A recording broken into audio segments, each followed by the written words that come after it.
Hello and welcome to the Valley of Fire here in Nevada. I'm Michael Mann for Bennett's BikeSocial, and you join me at the international press launch of this. It's Kawasaki's ZH2, new for 2020. Supercharged, super naked is what they're calling it. The super naked class has grown a lot over these last 10 years or so. I would almost declare this as like a hyper naked, it's one step above, because when you've got the likes of the BMW and KTM, MT10, you've got bikes that are like 150, 160, 170 horsepower. This, 197. Supercharged, crazy. All right, let's take a closer look around at all the details.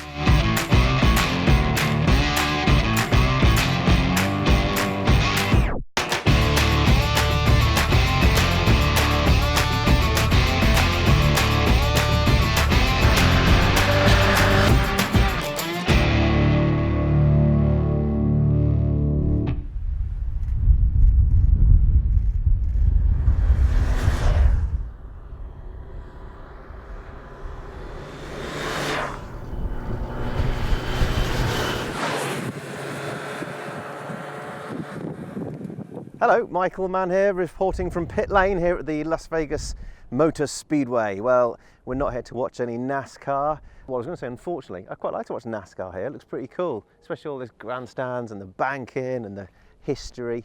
There's so many quotes from Days of Thunder I could go through. Anyway, we are not here to watch NASCAR nor quote films. We are here for this. It's Kawasaki's ZH2. So it's new for 2020 and it uses the same supercharged litre four-cylinder engine out of the H2 SX. So it means it's in the sort of similar state of tune. It's tuned for mid-range torque or low to mid torque, as opposed to the out-and-out brutality of the H2R. Supercharged, super naked, that's what they're calling it, and it is a quite attractive price point actually. Starts at $15,149. There's three different price brackets depending on which colour you want. The easiest way to distinguish between the three is the frame. We've got black frame, red frame, green frame. Starts at $15,149 for the black. This is the red in the middle, 15.5, and about 15.7, 15.8 for the green one. Synonymous with Kawasaki, of course. Now, a lot of people have seen this bike when it got unveiled at the Tokyo Motor Show back in October of 2019. It was then at EICMA, and it was also at the NEC at Motorcycle Live. And there's been plenty of people commenting about its looks. Now, the most obvious thing to point out here is its asymmetrical looks on the front. So you've got, because it's got the supercharger, you've got the air duct down this one side, and you've got the supercharger itself here in the engine. Other than that, it's pretty symmetrical all the way through. And I didn't realise, but it was the original H2 bike of the 70s, 73, 74, 75, that was also asymmetrical because it had three exhausts, two on one side, one on the other. Interesting fact for you there. People have also been commenting on its sort of transformer looks. I think it looks a little bit like an MT10 with this fairing on here and this tiny little fly screen. It's quite big, it's quite wide, it's quite bold. There's a lot of it down the front here for sure. It's a bit like the H2 SX on which it is based. But so much of it is new as well. Let's run you through the details, eh?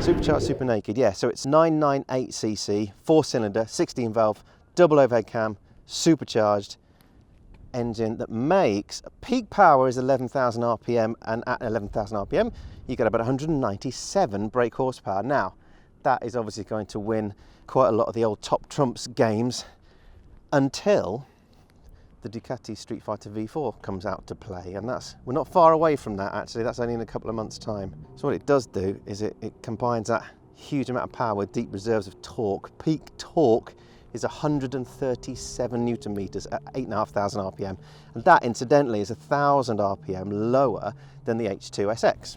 thus accentuating that low to mid-range torque. It's hard to imagine any normally aspirated rivals that would be able to compete. Peak power and the fact that it's supercharged are its main standout points, and like I said, if you're playing top trumps, then this would clearly be a very, very bold competitor. Nowadays we're up and we're way past the BMW S1000R, the Yamaha MT10, again in terms of power, electronics, gadgets, looks even perhaps, geometry, spec of the tyres and the brakes and the suspension, and just the development of these kind of bikes, these naked bikes, which are very, very popular. Is it as rideable as the likes of the Street Triple RS? Perhaps not. I mean, I much preferred that on track. It's easy to flick around, but if you're turning up at the pub or at the local bike meet, then people are going to want to look at this. They'll be more interested in this perhaps. Right, we've mentioned Street Fighter V4 from Ducati. You've also got the KTM 1290 Super Duke. MV Agusta, I've got that Brutale 1000RR. You've got the Aprilia Tuono. Those boys are making, you know, upwards of 180 brake horsepower at peak. And they're crazy, they're loopy bikes.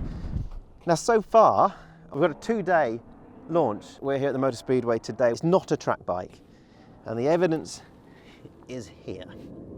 There's a limited ground clearance on this thing.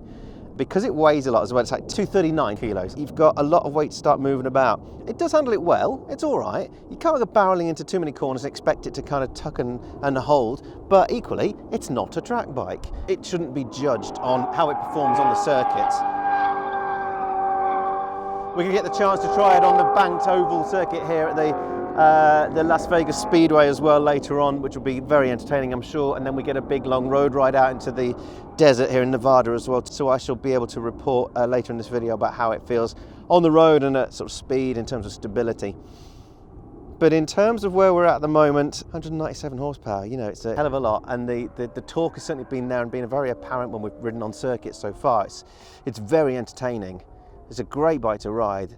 There's a lot of the electronics that are very refined too. Things like wheelie control, very, very good. All LED lighting. You've got Brembo M432 calipers. It's actually interesting, it's got a Nissan master cylinder. 320 discs. You've got Bosch ABS, you've got cornering ABS, you've got a 6-axis IMU controlling everything. The suspension are Showa, the SFF big piston forks, adjustable on each leg. You've got compression, rebound damping, spring preload. The rear, it's a gas shock tucked away in there. It's all tucked in with the engine acting as a bit of a stress member. And you've got the double-sided swing arm and the shock all sort of attached to one another, thus giving a bit of stability and a bit of feel, a bit more rear end feel really in there. Again, like I'll repeat myself, it's not a track bike. So its foibles will become very apparent if you do ride it on track, and certainly the rear shock is a little bit jiffy. Jiffy, that's a funny word. What else you got? Cruise control, assistant slipper clutch, up and down quick shifter. Funnily enough, the quick shifter is placed really, really close to the side stand, and I've caught it on more than one occasion when I've come in. Thankfully, I've turned the engine off and then I've flicked the side stand down and caught a gear. Let's have a look at this funky dash as well. So this is full colour TFT LCD display. Smarty pants, isn't it? You've got your riding modes at the top. There's 4 of them. So you've got rain, road, sport, and then rider mode, which is where you can start dialing in and out and all of those different parameters within things like traction control, wheelie control, ABS. It's got launch control function on it, cornering management function, that's what they call it, KCMF, which is, as well, we know it as sort of lean angle control, I guess, or brake control. Connects with your smartphone. There's an app. It's called Rideology. 19-litre fuel tank, 830mm seat height. Easy to get on and off. It's nice and narrow through the waist, but the thing is, with the narrowness there, actually it's really comfortable. It's a very comfortable thing about it. There's quite a lot of leg room, peg to seat, but equally, if you are going to trick it on circuit, then you start grinding away at those pegs. It's very wide here, this tank area, and this air duct coming down here as well, and it feels it, like it pushes your legs out, so your knees are tucked in here, but they do feel quite splayed out. If you're going to ride one, if you're interested in buying one, then by all means, you know, I'd certainly encourage test riding, which is fairly obvious. But just do bear that in mind, it is quite wide here, and it's so buxom as well. It's got a lot of this frontal area as well. It's very wide, and imagine where it's where it takes a lot of its weight. And this is where your controls are as well. So you've got your modes up and down, cruise control, horn indicators, etc., etc. This side you've got select mode, and then you want to hear it? Of course you want to hear it. Now I've not long been off the bike, so it is nice and warm, so don't worry if I give it a few revs. Don't get too worried.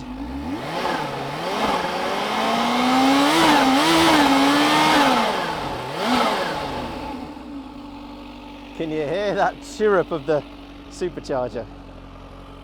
It's not everyone's cup of tea, but that's the big old exhaust. Unfortunately, Euro 5 emissions regulations have kind of made sure that most bikes are pretty ugly in terms of exhaust, and also you've got to have your rear tail unit that comes out over the end of the rear tyre.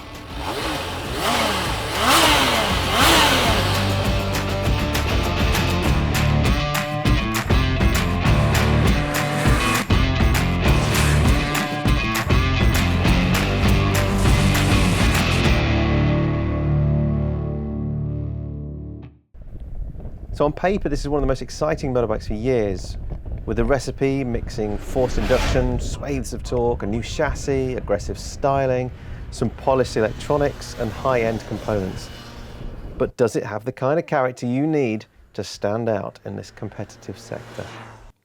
Fully fed sports bike sales are in decline, yet naked's are bucking the trend, all the way from 125s through to 1000cc and above. Kawasaki has pinned the ZH2 at a nice rounded 200 PS or 197 brake horsepower. So that's the same output as the H2SX Sports Tourer. Forced induction is the headline here. The ZH2 comes equipped with a supercharger, a device used to push more air into the engine at a higher compression ratio.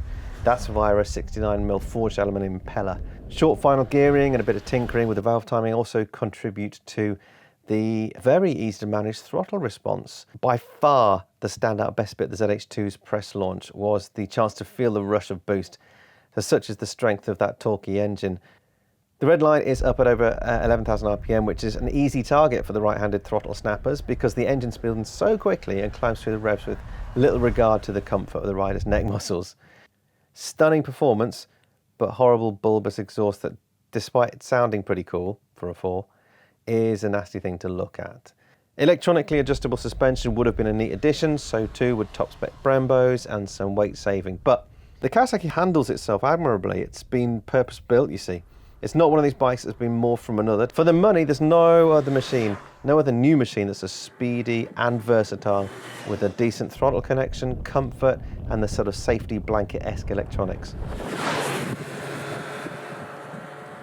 Awesome, well I hope you've enjoyed that. Thanks so much for joining me. You can read the full review at BikeSocial.co.uk.